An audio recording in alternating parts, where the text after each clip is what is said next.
everyone, and welcome to Living on Blockchain. Today, we are speaking to Joel. He is a freelance journalist. He has been living, off fiat and on simply crypto since 2016. He shut his bank account. He's a part of the Free State Project.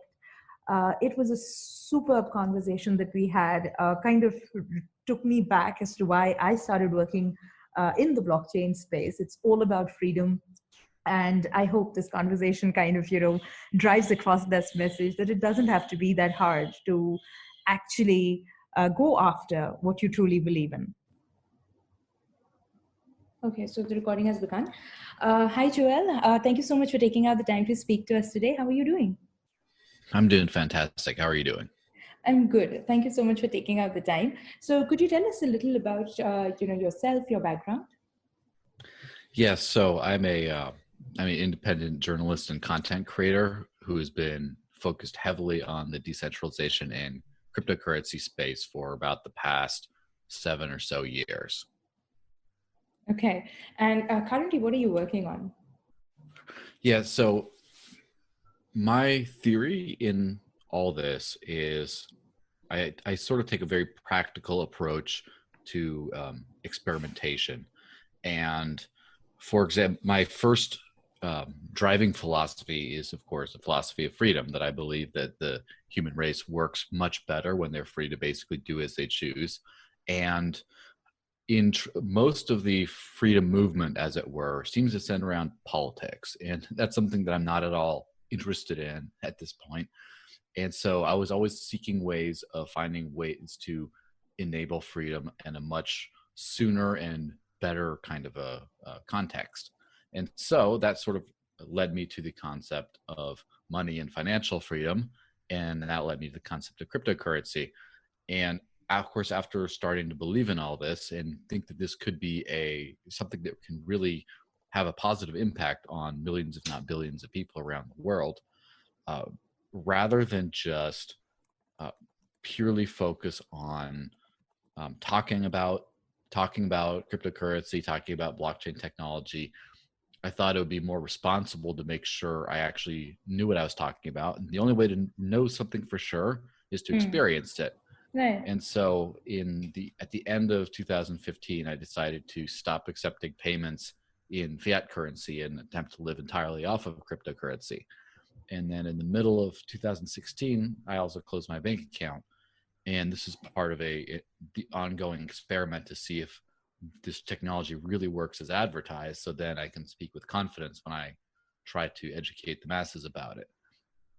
Right. And so how has your experience been so far? Because, one of the criticisms is that this cannot be just moving entirely to crypto is seen as a challenge, vis-a-vis adoption. So because you have experienced it, how has your experience been so far? And what would you perhaps give as 2 cents to somebody who wants to follow your path?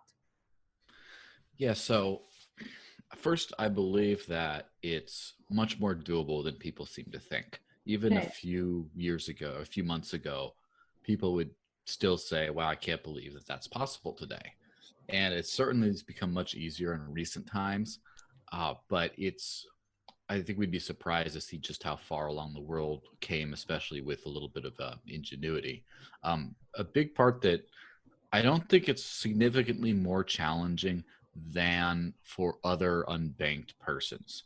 Now, that's the sort of the real eye-opener is we kind of have this concept in our brains that if you have to have a bank account, and if you Right. don't, how do you operate? And there's so many people around the world. I don't know exact statistics on this, but I do know that, for example, in the United States, there's somewhere around 10 or 11 undocumented immigrants. And that lack of documentation usually means a lack of banking. Right. And so there's, at the very least, that portion of the population that does not have access to financial services today. And yet they find a way around things. They find a way to operate cash only. They find a friend to do things for them. They use certain intermediaries such as check cashing places or bill pay services. And they manage to sort of get around this. And of course, it's more challenging. There's no denying that. But when you work off of cryptocurrency without a bank account, it's about the same. Although I would argue in some ways even easier. Now, the challenge for most people, in addition to that, would probably be that price fluctuations, Right. and that isn't on its own such a monumental problem, but it does require some planning and some discipline.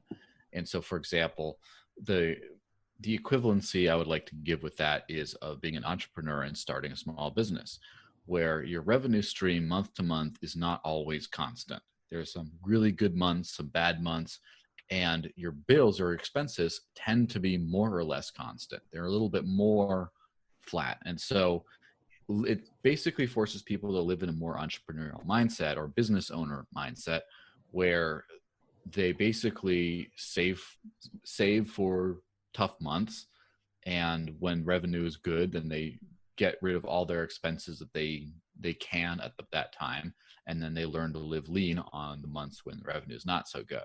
And so it's the management of income and savings over a long period of time that really, it's a skill that you need in order to live off of cryptocurrency today.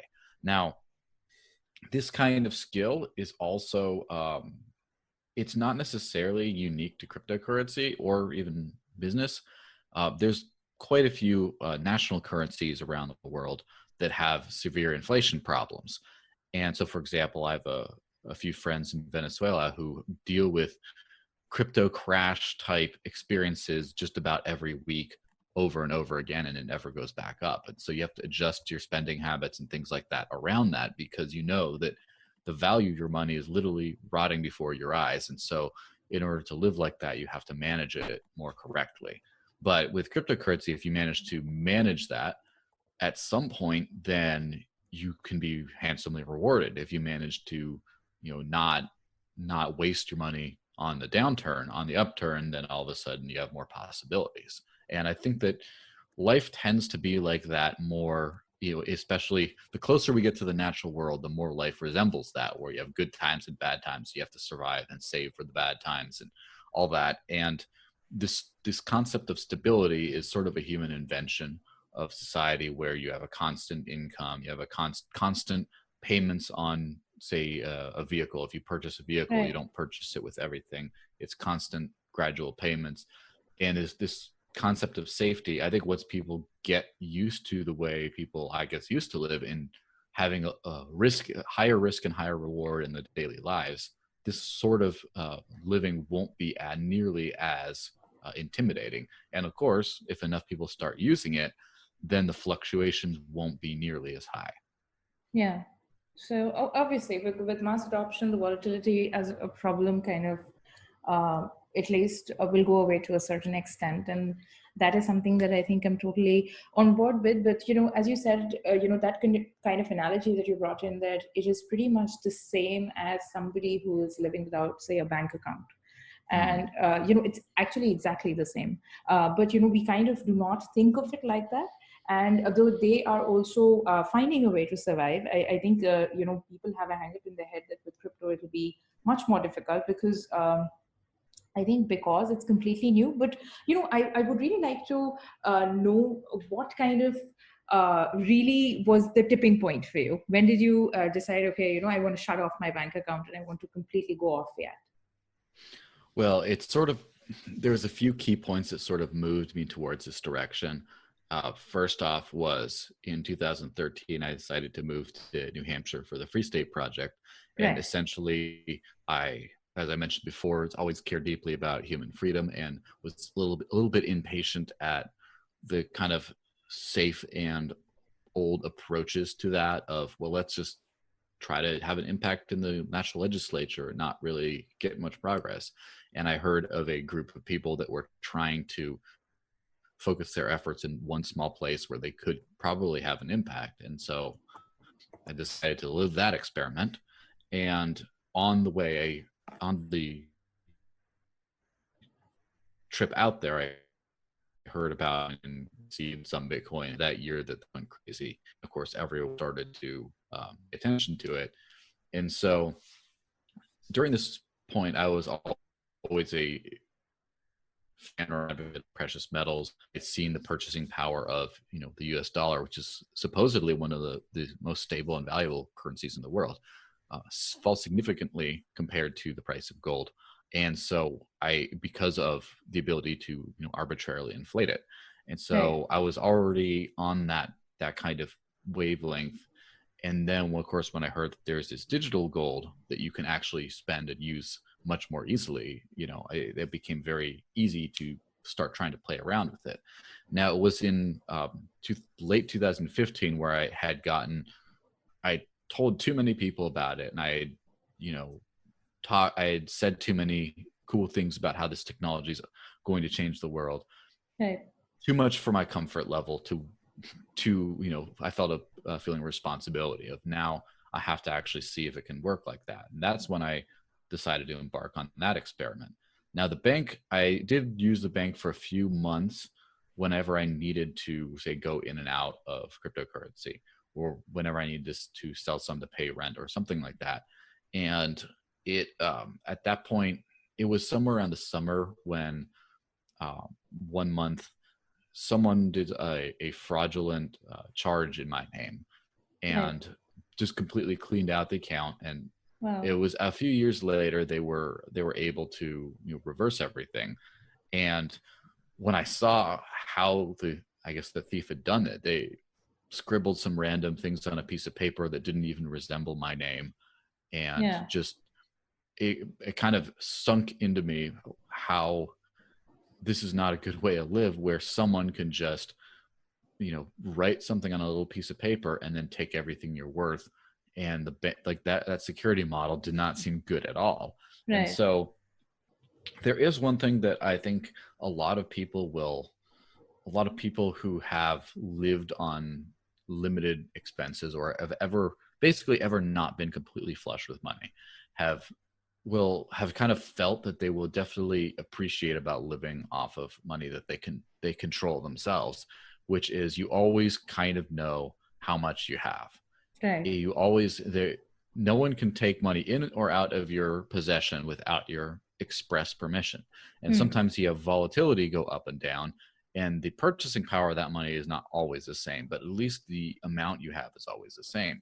Now, in the banking system, it's kind of the opposite, where everything works by people taking money out of your account. They get a number, they get a credit card number, account number, whatever, and then they just pull money out. And that's without your consent. Of course, the idea is supposedly you give consent to the person to start doing that to begin with. But at that point, there could be a double charge. This happens very frequently. There could be some fraudulent charge. There could be a mistake or whatever it is. You'd never quite know what your bank balance is going to be, because someone could just deduct something without your consent at all. And when you have more than enough, this kind of gets ignored. But when you're living close to the bone, as it were, it becomes a source of anxiety and stress of, well, what happens if something charges me for a thing, or like you put a test charge on your card in order to activate a service or something, and then it never gets canceled, or Right. someone double charges you for something, and you could end up in a very bad position through no fault of your own. And so that's one stress that I have been very happy to not have in my life for the past 4 or so years. Oh, okay. That is actually now there are services that will remind you to sort of cancel a subscription, etc. And obviously, this is what goes on a larger scale. The kind of the system that is in place obviously is not secure and it doesn't really work out well. That is why there is a need for Mm. people like us who are working in crypto. And I totally get that. But I'm still curious about your day-to-day expenses. How do you go about sort of going about doing the day-to-day expenses or transactions that you have to do in order to sort of just lead a comfortable life, considering you are off fiat and there is not that much adoption of crypto? Well, I happen to be relatively blessed because I live in New Hampshire with a whole bunch of other crazy freedom loving people such as myself. And there tends to be a much higher adoption of cryptocurrencies, both in terms of public establishments as well as private peer to peer trading. than Right. just about anywhere else in the world. And so, for example, there's a farm up north that accepts cryptocurrency for everything. And so that I get most of my meat and produce from there. Okay. Um, there are quite a few services. For example, I train martial arts, and my jiu-jitsu school was around the corner. They accept cryptocurrency. There's a few cafes and bars close by to here that I can go to that accept it. There's a few different grocery stores, and there's a bread delivery service from a friend of ours that also accepts it. There's enough in that peer-to-peer economy that allows you to kind of buy anything, to basically eat with no problem. Okay. And there's also quite a few places who there's quite a few there's at least one or two property groups that accept it for rent payments. One of them has 20 to 30 apartment units, as well as a Okay. bunch of in-person landlords. And of course, the question of like, how have I personally done that changes from year to year depending on where I live or how I live. But it's very doable. And there has been all the in between Hmm. of whichever services you don't get. There's a few great tools. So, for example, there's quite a few services that allow you to buy Amazon gift cards or basically shop at Amazon.com with cryptocurrency. And Right. at that Yeah. point, that's a staggering level of products that you can buy there. Hmm. That thing alone takes care of most things.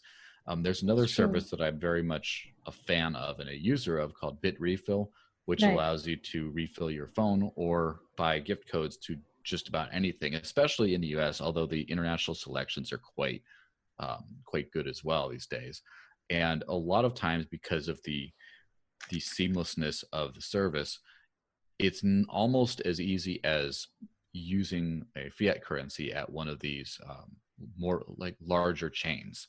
And so that kind of fills in a whole lot of different gaps. It also allows me to pay my phone bill. Hmm. The only difficult part, I would say, the only part that I have to really that changes and I have to kind of worry about is bill pay specifically. And this is also a unique problem, more or less, to me, because, or not to me, but to where I live, because there's quite a few services around the world. Um, I forget the name of a few of them because I don't use them, that allow you to pay your bills with cryptocurrency very easily. And it's because of the U.S. banking system is so antiquated and has a bunch of restrictions that this is more difficult here. So in the past, either I've had like an all-in-one bill with the rent solution, Okay. so that hasn't been an issue, or a couple times I've used a friend for a few times and just said, hey, I will pay you cryptocurrency, you pay the bill. And there was a service that was active until recently called Lamium that did exactly that basically allowed you to pay your bill and someone else wanting your cryptocurrency would then pay it for you, sort of how the service purse.io, which is works sort of like that with Amazon gift cards. It's kind of an equivalent of that for bill paying. And so I'd used that for a while, and there have been quite a few different things in between, but that's been the most moving target or difficult solution. But it's suffice to say that it has been possible.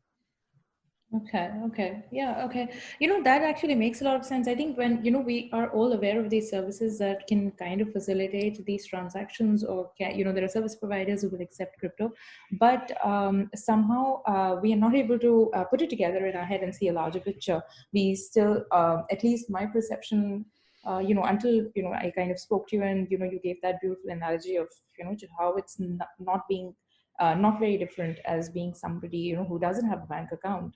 I also thought that perhaps moving completely to crypto is difficult. So, for my day-to-day transactions, I still deal with fiat, though the rest of my holdings are in, different investment instruments.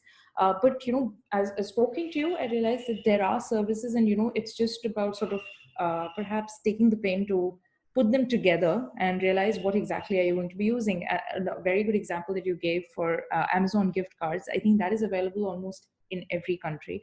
It's even Mm-hmm. there here in the subcontinent, and that kind of opens up, the entire world of options for you. So yeah, this is very insightful. I think this is totally doable. As I'm speaking to you, I'm realizing it, because in my head, I think even I had a hang up somewhere. So your LinkedIn profile talks about how you are a Dash Force partner and you take Mhm. care of public outreach there. Can you tell us a little about that? Yes, so that is more of a previous position at this point. Okay. I worked for the Dash decentralized, that, sorry, tripping over a word here. I worked for the Dash DAO, or Decentralized Autonomous Organization, from Okay. 2016 through the end of 2019. Okay. And and I'm not sure exactly how familiar your audience would be with how a DAO works, but basically it's a leaderless organization that anyone is open to participation from anyone. So Hmm. um, at the end of 2016, I was still living off cryptocurrency, and at that point, the Bitcoin transaction fees at times started to get too high to be Yeah. usable. And Right. so we're talking about buying a lunch with it. For example, a few days I had to skip lunch because the transaction didn't go through in time, or I would have to be walking around the shopping mall for an hour or more waiting for a transaction to clear before I could do something. And I think many of us are familiar with what happened with Bitcoin at the end of 2017, Hmm. where everything was extremely expensive and slow to move. But at the end of 2016, it was already at that point where for everyday digital cash, it just wasn't feasible anymore. So at that point, um, I decided to basically, I had to either abandon my experiment Hmm. and tell everyone who I know that, hey, this didn't work out, it turns out I was wrong, or I had to find a way to keep it going. And the only way I could keep it going, I was looking down the list of other top cryptocurrencies that were at all usable. The only one that was feasible at that point was Dash, because I believe Litecoin was relatively abandoned project at that point. This was a whole year before Bitcoin Cash existed. Right. Ethereum was mostly being used for applications and not as money. And Yeah. with recent fee issues now, we could see that was a good idea. And so Yeah. that was literally my only choice. Yeah. And that's what I've been using for the past about 4 years. And the user experience has, contrary to Bitcoin, has actually gotten better over time. Before, Hmm. it was simply a faster, cheaper Bitcoin. However, with a few recent innovations, now every single transaction is permanently settled in under 2 seconds. And that's one of those things that really, when I was talking about some apps like Bitrefill making the experience of spending cryptocurrency at places that don't accept it directly a good experience.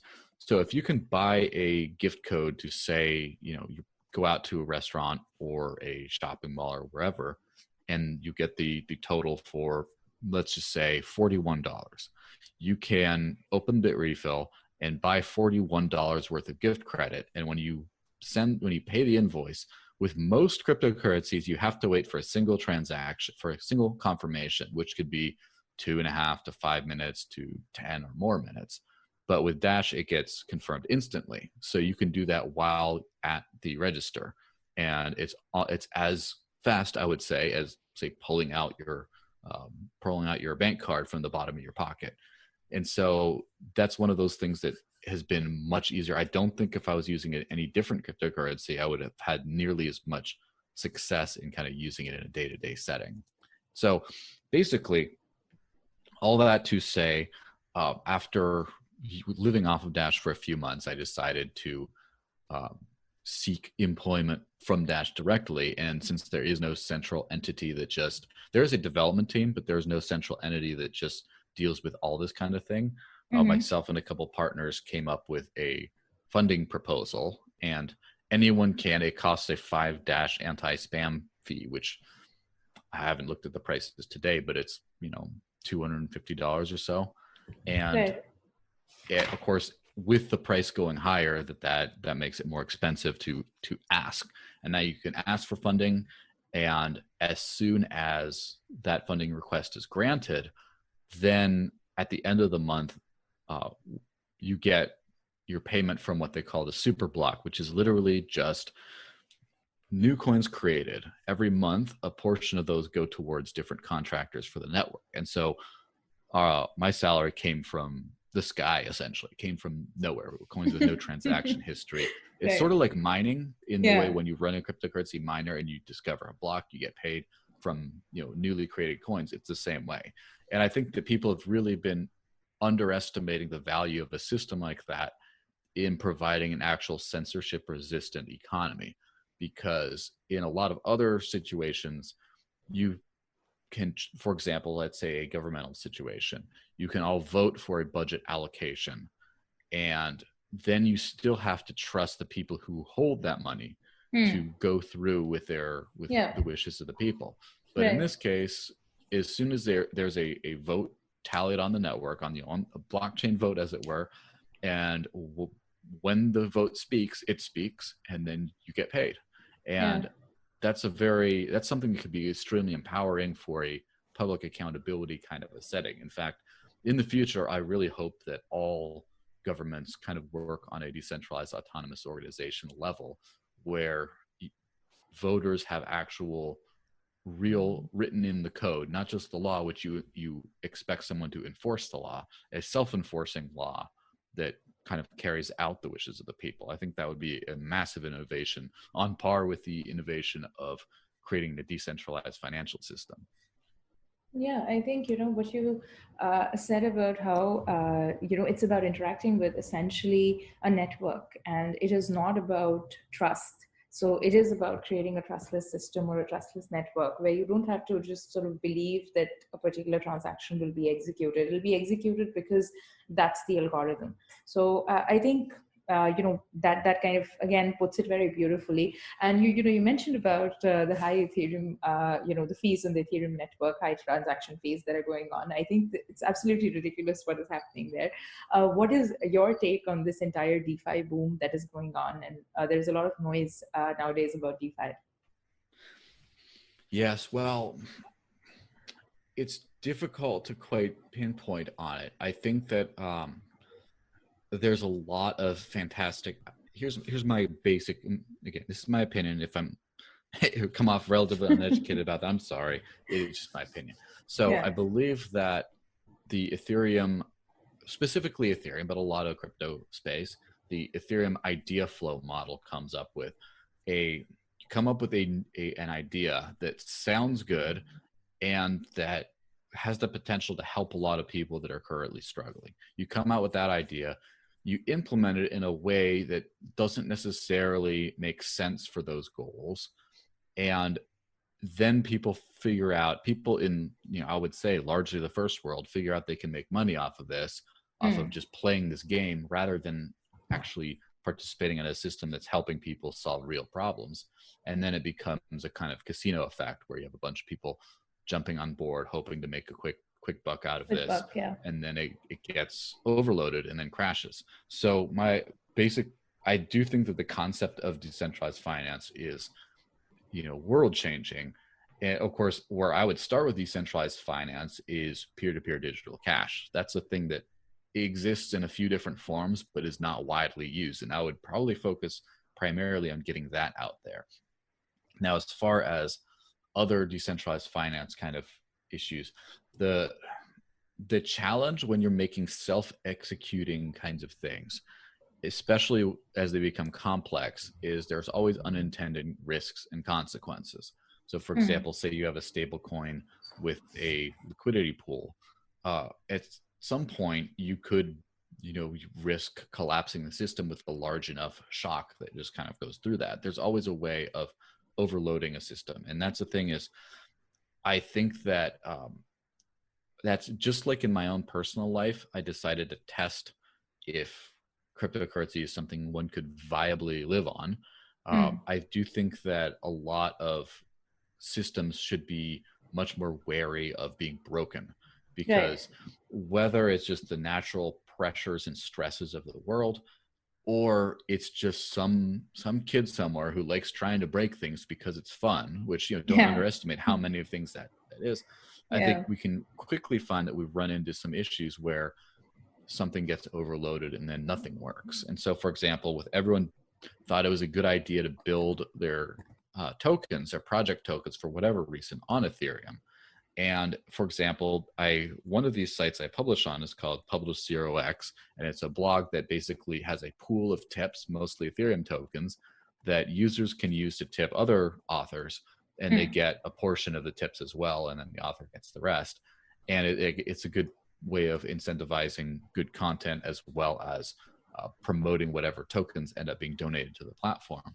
And there's of course a lot of people in the developing world or elsewhere who end up participating and using this as sort of a source of income, where they're able to sort of self-publish, to blog, to do whatever, and make a modest income, which could be more significant depending on where in the world they live.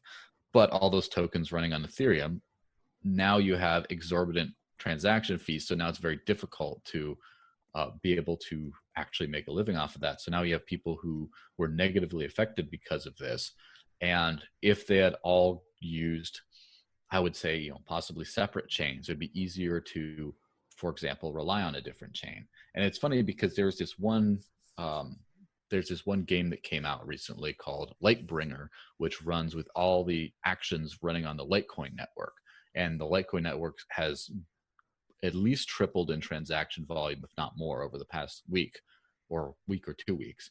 And if something like that happens and overloads the Litecoin network, and it costs several dollars to move any transaction, you can still switch to something else. But if all your tokens are based on the same overarching network, then we run into some serious problems, especially when people are playing, lack of a better term, DeFi games. And you look at the top 100 tokens, about half of them are Ethereum based, like half the top cryptocurrencies. So half of the space essentially runs on Ethereum. Network. Yeah. And if Ethereum has a problem, everything has a problem. And from a security standpoint, that's not really very good. Yeah. I think, that's actually a very good perspective to have on this, because amidst all this noise, people tend to forget that ultimately it's all on one network. And people are building, there are some people who are doing a really good job. They're trying to really solve problems. But again, as you said, that it has kind of become like a game for people to kind of make a quick buck. And obviously some caution needs to be in order. But then again, a really good insight, because I think this word of caution is very necessary when there is too much FOMO and there is so much noise. It's good to have these cautionary words kind of make sure that people know both the sides and they understand. That is why it's very important to sort of do your own research and then get into this.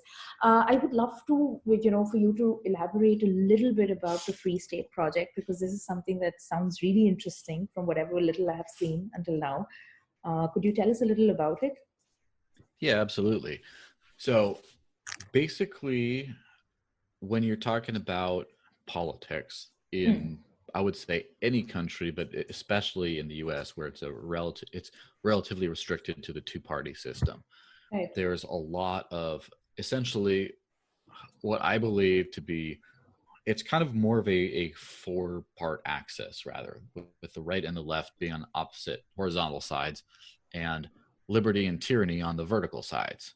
And where essentially that's like you could be, you want freedom on one side, you want a heavy-handed government on the other side, and the right and the left each have a mix, kind of like yin and yang. They have a different mix of those in their own flavors, but essentially people who want either of those two, which hopefully they would all want freedom, right, are sort of left out of the equation. And there have been a few efforts on getting a libertarian party moving, or even there's a Green Party, which is kind of one could call more libertarian left, but that's a different discussion. There's been some efforts trying to get third-party representation, but they've been a very difficult uphill battle, and it's very difficult to get any kind of traction in a good direction. Now, of course, in a free market environment, you're free to try whatever you want, and the best solution wins out. And so if you start small but are successful, you can grow big, and essentially everyone can get on board in the end. But with a political system, you have to win in order to get your ideas implemented. And so the idea was, there's more than enough people that know about the ideas of freedom, that want to live in a freer world. there's more than enough people, just not enough in any given place. So what would happen if if we got, let's just say, a critical mass of about 20,000 people to move to a relatively small population state that already has a very pro-freedom bent, and then see where that ends up. And so that was kind of that's essentially the Free State Project in a nutshell. They picked the state of New Hampshire and then went for it. And I believe the initial idea, although it was intentionally open-ended, of move and then advance freedom in whatever ways you see maximize your utility. It's just, it's coming again, trying to maximize freedom by allowing freedom to do it in whichever way you want. I believe the initial idea was more of an electoral kind of an idea of where you move to one spot and then there's more voters and specifically political activists that can have a higher participation in the legislature and start to enact more pro-freedom measures, which then has an effect of raising the health, wealth, and prosperity of the state, and then kind of causes more states to take notice and eventually have a domino effect, and then the world starts to emulate a freer model because of a good example. Now, since then, there's been a diversification of approaches towards freedom in New Hampshire.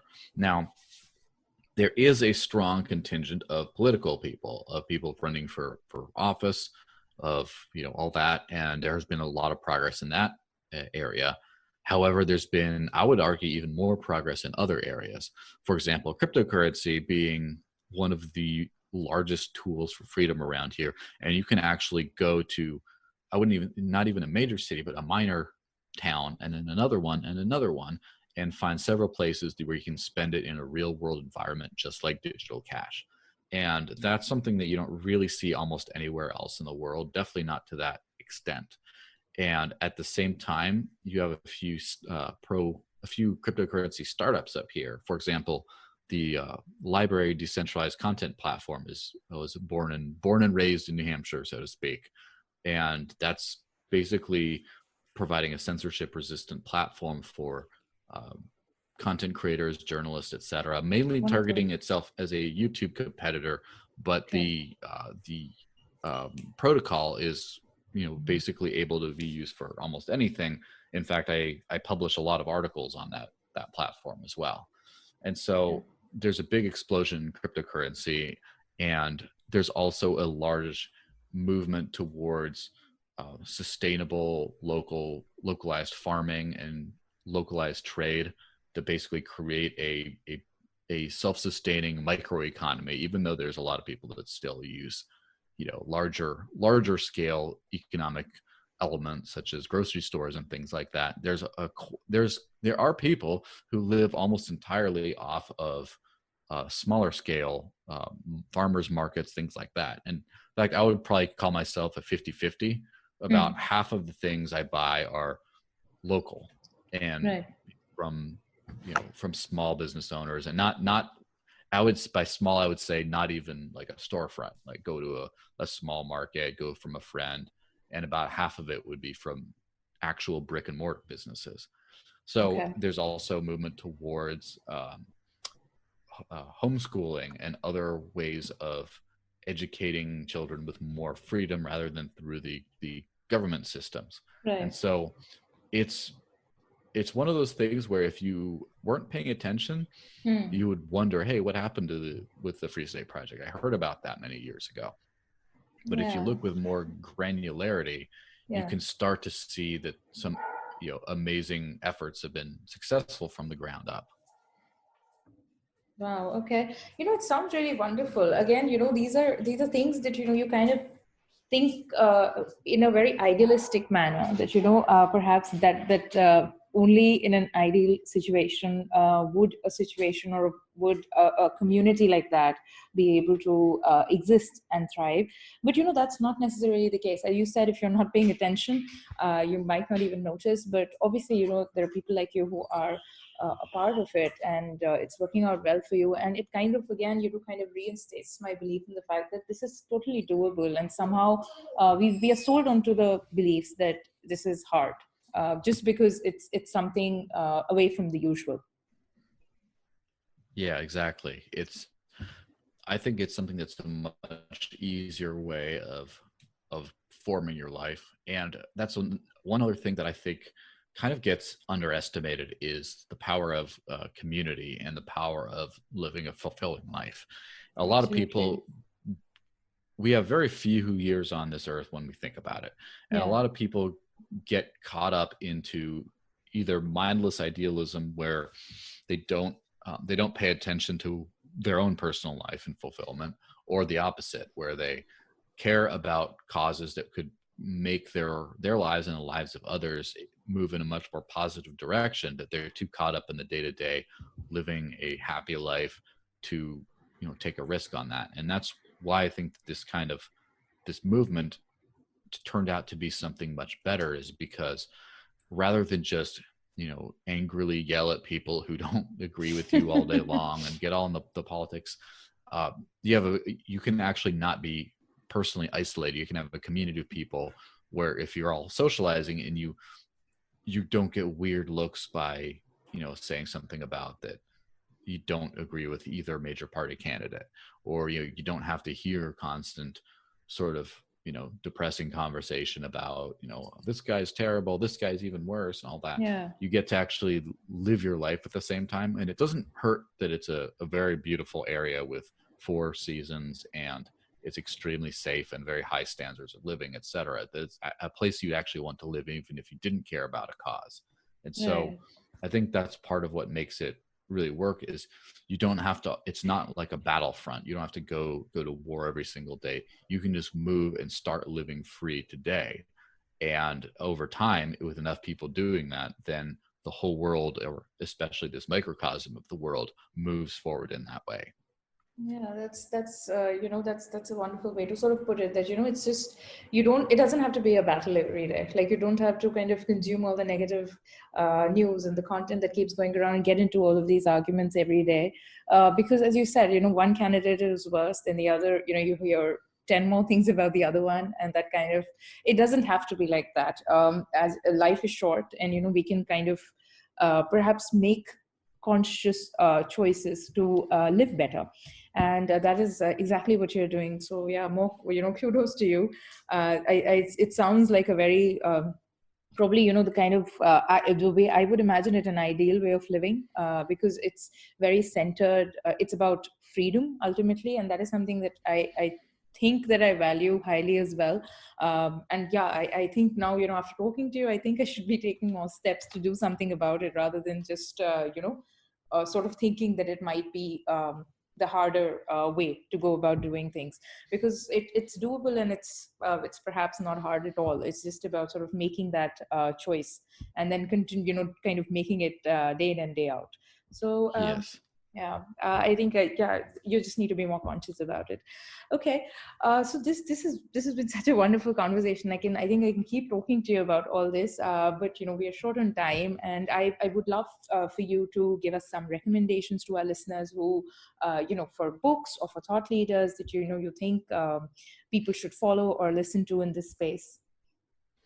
Yes. So that's kind of a little bit of a difficult question, because there's a lot of thought leaders, et cetera, that I have kind of veered away from because of, Hmm. again, this lack of practicality. Yeah. Um, but for my own part, what I've been doing is I've been making a video series called How to Live on Crypto. And Wonderful. it's on YouTube and on library, lbry.tv. And Okay. if you just look at into those exact search terms, you'd come up with it. And currently I'm doing it as far as just how do you receive and spend cryptocurrency in your day-to-day life, but I do want to expand it to include how do you make a living online as for example, a content creator, or other kind of business like that. Like how do you take care of that side of things? And I would say that's a great place to start. I would follow 2 projects, the Free State Project, of Hmm. course, and whether Twitter is, of course, in my view, like the best way to sort of Yeah.